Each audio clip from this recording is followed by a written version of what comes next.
This is Rainier Avenue Radio.world. Welcome to Rainier Avenue Radio's regular Friday broadcast of the impact of the coronavirus on South Seattle and surrounding communities. It's me, Tony B.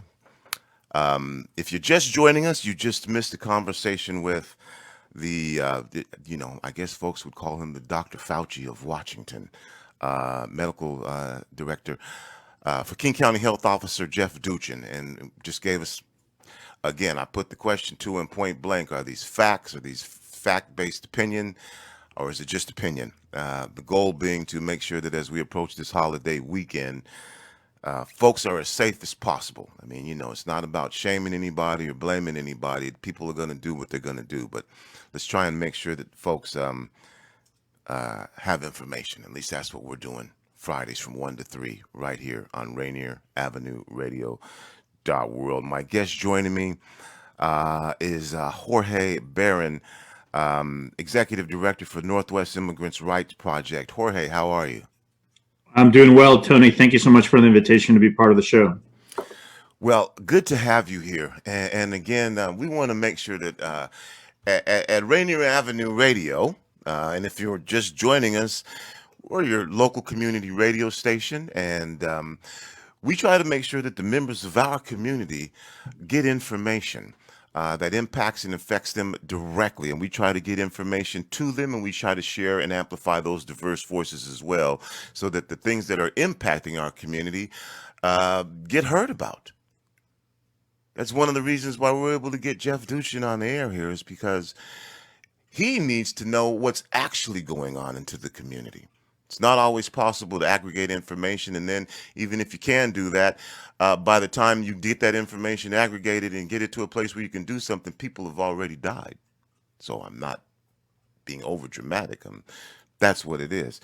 Tell us, Jorge, about the Northwest Immigrant Rights Project a little bit before we get started here. Sure, Tony. Well, our organization has been around for now 36 years. We're a nonprofit organization that now operates statewide, and our focus is on providing immigration legal services for low-income people. So folks who are trying to navigate the very complicated and unjust and unfair immigration system, who are trying to apply to be able to gain legal status, who are facing deportation hearings, who are recent arrivals or seeking asylum, or folks who have been here for a long time but have not had the opportunity to apply for permanent residence and eventual U.S. citizenship. So we focus on helping those individuals to get protection, as well as trying to make some changes to our current immigration policies and how folks are treated here in our region, and also another component of our work is just community education. So helping people understand what the policies are, try to dispel unfortunately some of the myths, and as you were talking, Tony, about facts. Oftentimes in this area, there's a lot of misconceptions and fear. Sometimes it's warranted, sometimes it's not. And so part of what we try to do is to make sure that people have accurate information so that they can make good decisions themselves. All right. Thank you again for joining us. Now, here's the deal. If you'd like to call in, if you have a question, and really from 2 to 3 is when we're going to have the opportunity for everyone to call in and talk about how the coronavirus is impacting you personally, what you think, what you see, what you've heard on this show, what you think about what you've heard on the show earlier with Jeff Duchin, and now with Jorge Barron. But if you want to call in now, you can do that too, and we might take a couple of phone calls if folks have some questions. And Mr. Barron, I don't think you will mind if folks call with a couple questions and we get a couple questions on the air. Don't mind that at all. But I'm going to give you my fifth grade interpretation of a public charge, and then I would like you to extrapolate on that, but also make it simple so that people know what we're talking about here, and that we're getting not opinion, and again, at the very least, opinion based on facts or just facts. So if you use government resources, and you are not a person uh, who the government has approved being in this country, whatever term you want to use. I'm just trying to make this simple. Illegal, whatever. And you do this, you could this thing called public charge. You can be deported or denied a green card. That's my grade school explanation. Help me out here with what public charge is, so that folks have an understanding of what we're talking about, how it impacts communities. Well, and I appreciate that, Tony, and it is unfortunately one of those situations where it's kind of complicated, and that's created a lot of a lot of the challenges in this area. So, you mentioned folks who don't currently have permission from the government to be here. So, I prefer to use the term undocumented, Yeah. because they don't have the status right now, but they're going to be able to. Some of them may have an opportunity to be able to get that immigration permission. So what we often refer to as a green card, a lawful permanent residence, that is the kind of the pathway to become a U.S. citizen. And what public charge is one of the reasons that somebody could be denied that opportunity to be able to stay in the country. And so there's a lot of reasons, because maybe you were convicted of a criminal offense, or because of certain other things in your record, you might be denied a green card. And the opportunity to be able to stay in the U.S. And public charge is one of those reasons. And but it's always been, public charge doesn't, to most of us, what does that mean, right? Being a public charge, it's just this concept. And for most of the time, it's been defined, up to recently, very narrowly. And what the Trump administration has tried to do is to use that concept and broaden it in a way that's going to mean a lot more people are going to be denied. Now, you brought up the issue of getting government assistance, and one of the things that is challenging is that the way that the ultimate rule was put into effect, most of the government assistance that they're going to be looking at is federal assistance, and most of the folks who are undocumented who are trying to pursue a green card are not even eligible for those forms of assistance. And so, in some ways, the real problem that we're having right now is that. And I think this was an intended situation, right? Is that the Trump administration is trying to scare people into thinking, if I apply for any kind of assistance, if I go to a local food bank, or if I go to get assistance from the city government, from the city of Seattle, for example, that's going to put me in trouble. And that actually will not get you in trouble in terms of the public charge rule. But the fear is out there, because I think that's what the administration has tried to do. And the reason, to answer the question that you asked about why that matters to other people, is because it means that a lot of folks in our community are, putting themselves at greater risk because they don't, they don't think they can seek assistance. They're delaying perhaps going to a doctor because they're worried that it's going to somehow, make it more difficult for them to be able to get a green card in the future, and that's bad for all of us. And so I think this is part, this is one piece of this attack that the Trump administration has had on immigrant and refugee communities, but it is one that I think is having a negative impact on the whole community. All right, and again, if you have questions. And we can, while we have Jorge on the line, we may be able to answer them. That number's 206 290 9685. And Jorge, I have to change that number so that it's easier to remember, because that's it, 206 290 9685. Now, here's the way I'm trying to remember it right now. 206 290 U5. YOU5. We just got this number, Jorge, a couple of days ago to take live phone calls. And so it's not embedded yet in the minds of folks. And so if you have to go get a pen or a pencil and write it down, or whatever. So, Jorge, just bear with me while I repeat this number a few times, so that if folks do want to call in, that number again is 206 290 9685, or 206 290 YOU 5. It's okay. So if you do want to call in while you're hearing this and you're going, whoa, whoa, whoa, I have a question, and there's somebody on the phone who can probably answer this for me, you can call in. 206-290-9685. So, again, you're listening to Rainier Avenue Radio, our special Friday edition of the impact of the coronavirus on South Seattle and surrounding communities. My guest, again, joining us, sharing this valuable information is Mr. Jorge Barron. I wanted to get the public charge thing out there because I think it's important for people to understand and for people who have questions about it. So, if you could, and I wanted the long explanation. Now, if you can give me the nickel tour explanation for folks, and then I'm going to move on to something else here about public charge. The really quick, this is what it is. This is public charge.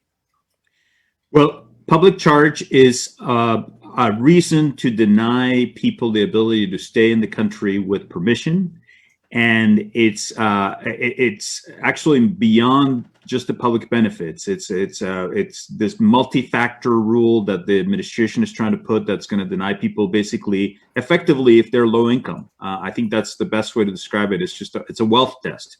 If you're rich, you're able to stay in the country. If you're not, they're going to make it very difficult for you to be able to stay. So I think that's the best way to explain it to folks, is that it really is ultimately about keeping people who are who don't have a lot of money to be able to stay in the United States. And it's tremendously unfair. I think if there was such a rule, applied to U.S. citizens, people would be outraged. But because, and of course, a lot of people are outraged about this rule, but there's not the same level of,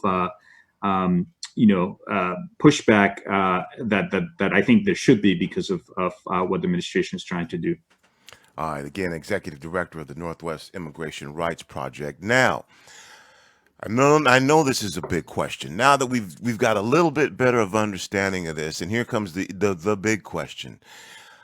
How has this community, how has public charge, how has the change in federal policies, how has the coronavirus impacted all of this? And I know that's a big question, and it's very nuanced, and so you could certainly take your time as we explain that. Or has there been an impact? And I know there's been an impact. Absolutely. There's definitely. I'm sorry. Go ahead. Yeah, of this coronavirus pandemic that we're talking about, that is flipping things upside down. What has been the impact on? Again, I'm going to, for you, undocumented. I'm going to also use a couple of other terms you may not agree with. The folks who government hasn't given permission to be in this country, and there are some folks who say illegal. And I'm just trying to clear this out for everybody. You can certainly take issue with anything that I've said, but just so that everybody knows we're on the same page. How has this impacted? Well, it's been, I think I would say it's been devastating. And of course, I'm conscious that, the current pandemic and the coronavirus has had an impact, literally across the world. And across many communities here in the United States. But what I've seen has been that there's kind of a double punch, if you will, of the pandemic on immigrant refugee communities, and particularly people, Tony, who you mentioned as undocumented, or people who don't have immigration status right now, for a couple of reasons. So first of all, there's kind of the direct health impact. And I know you heard from Dr. Jushin earlier today, and there's been a lot of evidence here in King County, but really across the country, of the impact specifically on immigrant refugee communities, simply because, immigrant refugee communities right now they're overrepresented among low-income communities and people of color who are impacted because of the role they play in our economy. And so whether we're talking about folks who are working at, grocery stores, or you're talking about farm workers, now, not every immigrant refugee is in those areas, but we're overrepresented in those kind of jobs. The jobs now we refer to as essential workers, who are out there and who can't do what many others of us are able to do, which is work from home, right, remotely. And so they're exposing themselves because of having to be out as part of their jobs to the coronavirus. And so what we've seen is that over time, the disparities, and this, of course, again, has impacted people of color generally and communities of color generally across the country. But what we've seen is, for example, here in King County, Harborview did a study, and UW Medicine did this kind of preliminary research on communities that were being impacted, and they looked at because they don't ask questions about their immigration status, but they ask questions about language proficiency, for example. And what they found was that people who did not speak English as their primary language in their household were significantly more likely to be testing positive than people who did. And so obviously that correlates with people who are immigrants, and particularly with recent arrivals. And so we are seeing a big disproportionate impact in terms of the health impacts. But on top of that, then we get into the economic impact. And so, of course, a lot of folks have lost their jobs, have lost economic opportunity.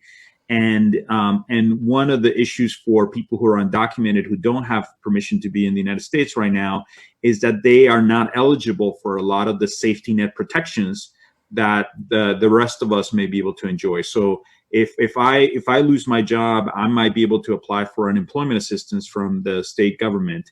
But if I'm undocumented and I've been working, and might have been working for decades, and actually paying into that unemployment system, paying the taxes that go into that unemployment system, when I lose my job, I'm not eligible for unemployment benefits. On top of that, people who are undocumented and their family members, even if so for example, let's say we have a parent who's undocumented, they're married to a U.S. citizen, they got U.S. citizen children, they were not eligible for the stimulus tax payments that many of us got recently from the government. And so it's been this double impact of a lot of people being impacted because of the health issue, but on top of that, also dealing with the fact that they are the economic situation has deteriorated significantly. They're not eligible for a lot of the safety net programs. And we were talking about earlier about the public charge issue. Even the people who are eligible, right? The people who might qualify for unemployment assistance, for example, like we've gotten a lot of questions from people who are afraid to apply for unemployment precisely because they thought that might actually impact them negatively in terms of their immigration status, or they might be deported if they applied. And that's actually not true. Collecting unemployment is not going to have an impact on your immigration status, but the fear is out there, and so I think what we've seen is that it has had a very negative impact on a lot of the communities we serve, and we're certainly concerned about the fact that, of course, it's as you know well, Tony, it's not over, right? And we're still dealing with this, and I'm worried about how this ongoing impact is going to make it even more difficult for a lot of the communities that we're concerned about.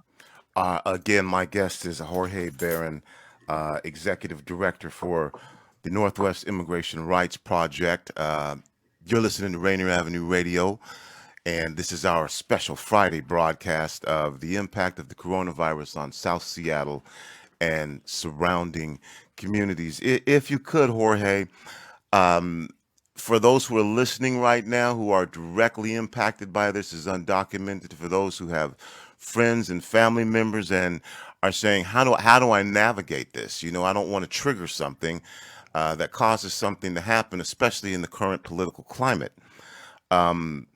But on the other hand, the need for services is now as large as any time, has been as great as any time. And the impact of not getting these services could be devastating. But again, sharing this information out there with folks for folks who may not know about part of what our community in South Seattle, and I'm sure other communities, is going through, is important. Are there things that you can say to people? And again, I'm going to use the same terminology: opinion, fact-based opinion, or facts, where you can get people to rest assured that, look, these are state things that you can participate in, that you can do to make sure that you are taken care of, as opposed to, again, as you described, federal policies that may trigger the public charge? And is there a clear line? Can there be some safety when you say these things that, yes, do this and you'll be secure? And you know that this is a big deal for people. This is life for some people. So if there's some things you can share that would ease the mind of some folks, can you do that? And then maybe some things that folks should be sure maybe not to do. Yeah, no, I appreciate that, Tony, and I appreciate your making sure that we're talking in those terms of the things that people can be pretty certain about, and then and the areas where there are kind of gray areas where it's a little bit more uncertain. So, one thing that's really important to know is that things like public charge do not impact people who are already U.S. citizens, who already have their green card. And so, for example, who are already permanent residents. So we've gotten a lot of questions up from folks who, for example, are already permanent residents. They're thinking of applying for citizenship, and they're worried about whether accessing benefits is going to harm them. So those people in the community who already have that green card, who already have the U.S. citizenship, don't have to worry about it. Similarly, folks who came in to the United States as refugees or through the asylum process, which is a significant number, and particularly in King County, we have a strong and significant refugee population. The public charge rule does not apply to them, and so if those folks are using government benefits, I can tell them that they're safe in doing that, and so we don't want folks to be worried. It's the individuals who don't have immigration status, or who have some sort of temporary status right now but don't have a green card yet, that we worry about, and who are going to do it maybe through a family member, for example, is frequently how people are going to apply for a green card. And so those individuals do have to worry about the public charge issue. But as I mentioned earlier, they only have to worry about getting benefits that come from the federal government, and most people are not eligible. Most of those people in that category are not eligible for the federal benefits. And then when people are asking us about state or local benefits, things that come from the local government that go to pay for things like food, so nutrition assistance. Things like rental assistance, those things do not create concerns for public charge purposes. Going to your local food bank, going to a local community clinic, those are not issues that are going to create concerns for public charge. And so people can access those services, access that support without having to worry about public charge. And I know those rules are kind of really complicated. And so one thing that I wanted to make sure and mention is that we're part of this collaboration here in Washington State, and there's certainly a lot of work in the Seattle area, called the Washington Immigrant Solidarity Network. We call it WISN. It's the kind of quick acronym, but it's the Washington Immigrant Solidarity Network. And that network has created a hotline that is a place where people can call and ask for help and answer questions about what resources are available for people who don't have immigration status. And so I wanted to make sure and mention that as a resource and a place that people can call. They have folks who can answer questions in other languages, and the number is 1-844-724-3737. I'll repeat that again, as Tony, as you did with your number, 1-844-724-3737. And we did actually come up with a way to do the numbers to make it easy for people to remember it. That's 1-844-RAID-REP, RAID-REP. And the reason was that originally was created for people to be able to report immigration raids. And so that was the idea, is to be able to report a raid. And so that's what it's a RAID rep. But there's a group of volunteers. That hotline is run by volunteers. It's all run, from a nonprofit, and it's a way for people to be able to call and ask for help, ask for resources, and be directed to places where they can get their questions answered, regarding immigration issues or immigration status issues, or what benefits are eligible, what resources are available during the current time. So I'd encourage people who have questions about their own individual situations and are trying to figure out where they can turn for help, to call that number and get connected to resources, because there are a good number of resources locally in the community. I think what I often fear is that people are just not aware of them, and we want to make sure that we get the word out to them.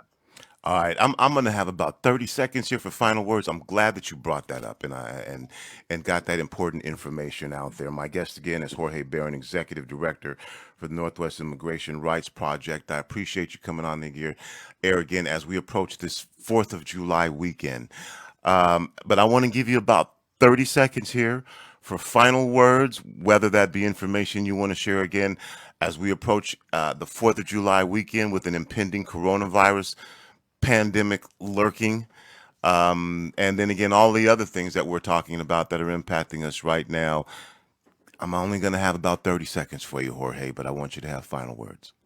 Thank you, Tony. Appreciate it. Well, just for everybody in the community, to make sure that you're getting good information, I really appreciate Tony's emphasis on facts. And there's a tremendous level of fear in the community. We're also seeing a lot of scams that are taking advantage of people. And so please know that there are resources for the community, that there are ways to get help, and that if you get something or get information that sounds a little too good to be true, or somebody's telling you to send money somewhere, please call a number like the one I mentioned before, the 1-844-724-3737, and get good information. Make sure it's actually legitimate, and get assistance. And so please make sure that you're reaching out to legitimate sources to get good information. And I appreciate, Tony, your work to try to make sure the community has good information at a moment like this. And that was 844-RAID-REP.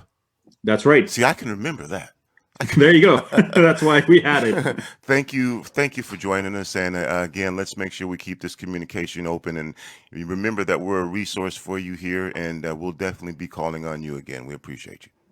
I appreciate that, Tony. Thank you so much. We'll be back with more right after this. rainieravenueradio.world is your 24/7 digital media hub. Tune in at rainieravenueradio.world. Also find us on Facebook, Twitter, and TuneIn apps. You can protect others from getting sick from COVID-19. Here's what you do. Stay at home unless you need food, medicine, or medical care. Avoid large crowds. And if you have to go out, stay at least 6 feet away from other people. Don't forget to wear a cloth face covering so you don't spread germs when you talk, sneeze, or cough. Cloth coverings should not, however, be used on children under 2. For more information, call 206-477-3977. That's 206-477-3977. This is the news on Rainier Avenue Radio.